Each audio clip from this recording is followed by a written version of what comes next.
Bobby, let's talk about this. You go over to Washington. There's immediate success this year. And obviously, Jayden's talked about, Quinn's talked about. Is he the reason, Dan Quinn, the reason you're there? Obviously, because your history in Seattle. And whenever that video is released from the Washington Commanders social media team, where everybody's talking about you, the human, as opposed to the player, and what Coach Quinn had to say about you, does that make you emotional? And is there any times where you kind of sit back and think, wow, I've done good in this world?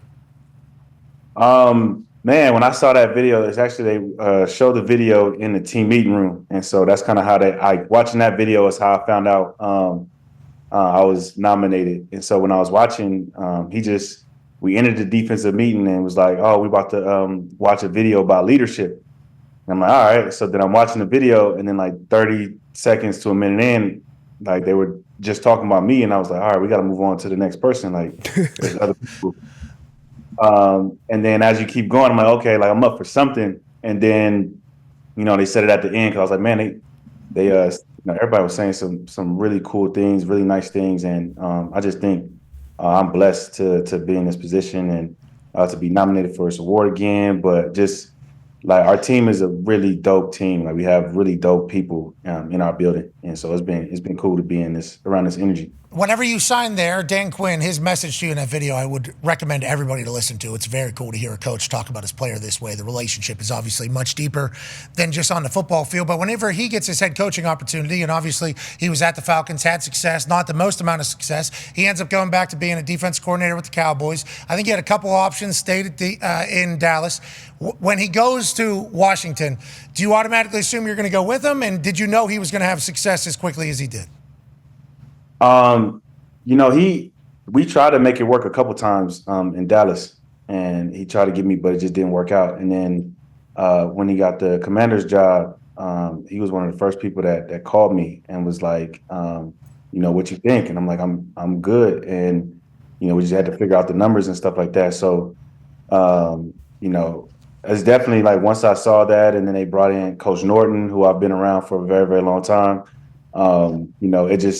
The steps that was being made just made more sense. And, I think from a culture standpoint, that's really what I felt the organization was missing. Somebody that's out front and center, creating a really cool culture that not only the players and people within the building believe, but people outside the building believe as well. And so, I know we had the guys, a good mixture between older guys and younger guys that can really expedite this process. But, I think it's between the coaches, the players, everybody just bought in real quick, and it doesn't surprise me. It's been fun to watch. A couple Hail Marys, and both to the Lord and on the football field, obviously, have taken place as well. Is this a team of destiny? Who knows? Speaking of destiny, long time in the league. D-Bud has a question for you, Bob. Yeah, you've had an incredibly long and productive career. I think 13 seasons now, over 100 tackles, tied with Ray Lewis. Only the Iron Man, I think, is ahead right now. What's kind of been the key to that longevity? Being out there, being available. What's your off seasons like? How do you take care of your body, and how has that changed throughout your long career? Man, I think it's just staying active. I think, I forgot who told me this advice, but as you get older, you have to just stay active. And so whenever I get done with the season, whenever it ends, I might take like a week off. But after that, I start like playing basketball, or I try to get in the pool. I just always stay active. And I think that's just allowed me to stay in the best shape. I do yoga a lot, which I feel like a lot of guys should get into. And it's just like you try to do the same things in the off season, or same things during the season that you would do in the off season. So whatever I'm doing right now during the season, I try to, like, even though we're not playing games, I'm trying to still do that same routine. So my body's just constantly used to being pushed in that fast. So I think that's probably played the biggest part. Congrats, man. Iron Man, London Fletcher, is that who we're talking about? Obviously, Washington, great. Have you chatted with him at all? Do you guys know each other? Yeah. We've, I think actually it kind of came out like last week. Like I randomly just reached out to him just to get advice, and he was really, really gracious with his time. And we kind of stayed in contact. And I think the first time I actually met him in person was last year when we played the Commanders.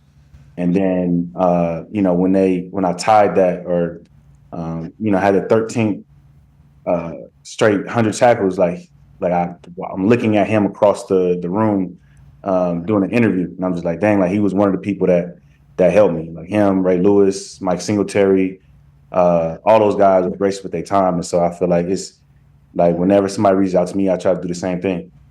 That's awesome. You done good, Bobby. Hell yeah. You done good. You still repping yourself? Of course.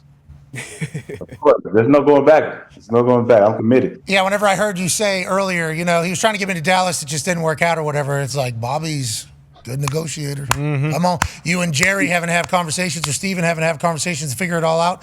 Awesome stuff. I have nothing but respect for that, obviously. AJ has a question for you. Bobby, obviously your offense is playing well, and Jayden Daniels, a young quarterback. I guess how quickly did you know that, okay, we got our guy, like this dude is going to be a dude? Honestly, in OTAs, he was coming in so early to put in work and learn the playbook.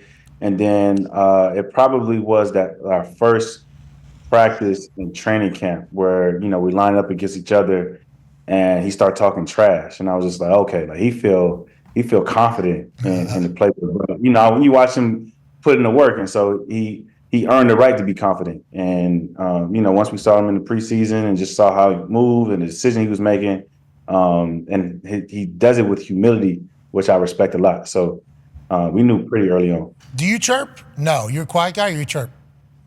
I'm a silent assassin. I like that. Jayden try to talk shit to you? Of course. And he's not a match. I was in the same locker room with Richard Sherman, and Richard wasn't beating me. So what? So do you respond or you don't say anything? No, I say stuff. It's just, it's between me and him. I don't got to say it loud like everybody else. Oh, but okay. So we're whispering. We're letting. Yeah. Or, you beat the back and you can't touch the quarterback during practice. So you beat the back and you go and let him know, like, hey, you're going to be sacked, right? That's not a pass. And you just little constant chirping. Once you open the door, there's no stopping. Yeah, and then casually jog by, right? We're not stopping for an interaction. That was a sack. You know that, right? And then we're 100%. Really quick. Just really quick. Drive by. Drive by. Yeah. And Jayden's thinking about that, too. The next play. 100%. Yeah. You think about it the next play, too. Yeah, getting a play call in from Cliff again, please, one more time. Yeah, right. Yeah. Or it's like he's trying to check the play at the line of scrimmage, and I'm like, oh, I don't think that's the right check, and make you second guess, whether or not that's the right check or not. It is because now he has to not only confirm with you, but the rest of the team as well. Because now every offensive lineman too is like, yeah, is this the right? So you're just dancing with him the whole time. I respect that. The whole time. That could be why Jayden is unflappable. Yeah. Could help add to it. It seems like he's got all the characteristics to be a great. Can't wait to watch him continue to go. Speaking of a great, switching teams, Tone has a question for you. Yeah, Bobby, earlier this year when you guys played the Steelers, I saw you got to catch up with Russ a little bit, and obviously he is playing incredible this year. Are you surprised by that at all? And we saw in Hard Knocks last year that the team seems to love him in the Steelers locker room. How was it catching up with Russ, and are you surprised by his success at all? No, I'm not surprised by his success because I feel like he's one of those guys that loves to prove people wrong. And I think, there was a period in time when you had a lot of people that was doubting him, and a lot of people was kind of like writing him off. And so, any stuff like that, I feel like makes him, even more hungrier. But, it was really cool to be out there playing against him. It's our second time. So now we 1-1. And it was just fun to be out there, fun to hear him make the checks and things like that. But it's fun to see him having fun. Like, I don't know if he was having fun in Denver. And I don't know if the team embraced him like they should have. So you can see, I didn't watch Hard Knocks, but I watched some of the clips. And you can see the connection that he has with Coach Tomlin and the players. And that means something as a player to have that type of connection with the people around you, and they believe in you. That brings the best out of you. You should watch that Hard Knocks. I know you got to watch film and everything. I know you got to do it tonight, right? Yeah, episode 2. Tonight, 9:00. I know you got film and everything, and you've been in a few buildings now, so you understand. But as somebody who was only in the Colts building, couple different regimes, obviously, so run differently, getting a chance to see Tomlin's building. As somebody who's obviously been a fan of Tomlin, Tomlin's been around a long time. I'm from Pittsburgh. Getting a chance to watch the way he operates, getting a chance to watch the way Harbaugh runs his team, Zach Taylor, and then also Stefanski. I'll ask you, what have you learned that buildings are vastly different or more the same? No, they're different. They're definitely I different. think so. it's- And Hard Knocks really showcases it. But I want to get your take on where you've been. There is differences, right? Yeah, there's definitely differences. The way that Pete operates versus the way that Coach McVay operates, the way that Coach Quinn operates. Everybody is different. But I would say you can tell a winning culture, though, even though it might be different. The foundation of bringing everybody together, everybody being selfless, everybody doing what you need to do, like being a true professional. All those things are the same. It's just the style in which they get to that end point may be different. Yeah. How's Quinn? It seems like he is he drops fuck a lot, I think, right? Isn't that Yeah, definitely. He definitely does that, and I think he got like he likes to bring in like the Marine style and the boxing. And Coach Carroll was more like basketball and things like that. So everybody has their thing that they bring. But Coach is fun. I mean, I think he definitely wants to connect with the players. He listens to the players, and as a player, you always love a coach that listens to you. That you have all these analytics and all these new things, but they still value your opinion and value how you see things too. Yeah, I love that. Smart coaches collab with their best football minds, even if it's on their team that they're coaching. Every video they put out of him speaking to you guys after the game, and they have to mute out all the fucks. I'm like, all right, I like this guy. I like the way he operates, because that's like not filtering himself. Now, there's some people that just don't swear, but like Dan Quinn, the way he talks after those games, I've learned a lot about him. I don't think I fully knew who he was. That's why I love these inside looks like on Hard Knocks. It's like, oh, I like this guy's juice. I like the way he operates. You can see why he has had success and why he got another head coaching gig. Go ahead, AJ. Bobby, was Pete Carroll the way that we see him as fans watching him? Was he always that juiced, have that much energy at all times whenever you saw him throughout the day? And do you think he eventually gets back into coaching? 100%. He was like that from the day I met him. There might have been a span too where I think there was like a movie or a documentary or something where it was like a vegan diet, not vegan diet, but plant-based diet or something. I feel like he tried that and he got even more energy, and it was pretty crazy. And so he's always been like that. I don't know if he wants to continue coaching. I feel like if the right opportunity came, he would definitely embrace it. But I'm not sure. I think he's enjoying, where he's at right now. He's always a guy that's in the moment, but if he wants to do it, he has the energy to do it. Maybe with Bill Belichick going to college, somebody's going to be like, hey, Pete, don't you have pretty good thoughts on how a professional team is run? Also have had great success in college ball. You have the energy, the juice.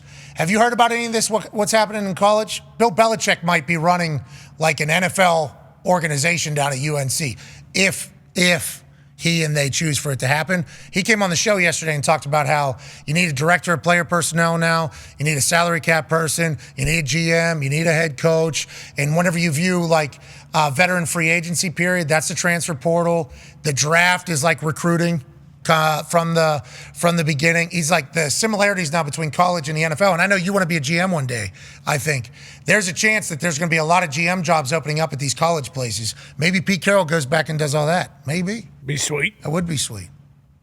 Yeah, it's interesting. I think like you said, I think you seeing it kind of just the shift. I think the way they pay players now I think it's like more direct from the university versus pool money that they raise. I saw, I think Andrew Luck is the GM for Stanford now. And so now you have a GM. Like, do you have former players that had, great careers go back and be GMs of their former teams? Like, it's going to be, give it like maybe 2-3 years, it will look like the NFL.